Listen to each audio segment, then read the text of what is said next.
ಪಾಂಡುಪುರದಲ್ಲಿ ನಮ್ಮ ಧರ್ಮರಾಯರಿದ್ದರು. ಹೆಣ್ಣಿಂದ ವನವಾಸವೆಂದು ಸತಿಯ ನಿಂದಿಸಿದ್ದರು.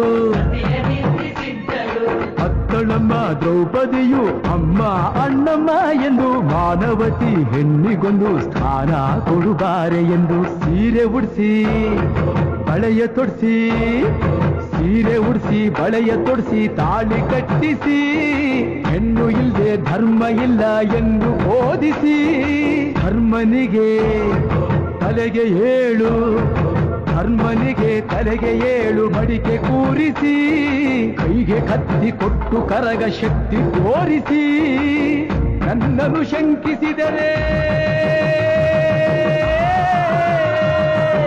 ನನ್ನನ್ನು ಶಂಕಿಸಿದರೆ ಪ್ರಳಯ ಎಂದಳಮ್ಮ. ನನಗೆ ನಡೆದುಕೊಂಡ್ರೆ, ನನಗೆ ನಡೆದುಕೊಂಡ್ರೆ ವಿಜಯ ಎಂದಳಮ್ಮ. ಆಡಿದ ಮಾತನ್ನು ಮೀರ್ದಿರೋ ಭಕ್ತರ ಇವಳಿಗೆ ಇಷ್ಟ ಇಷ್ಟ.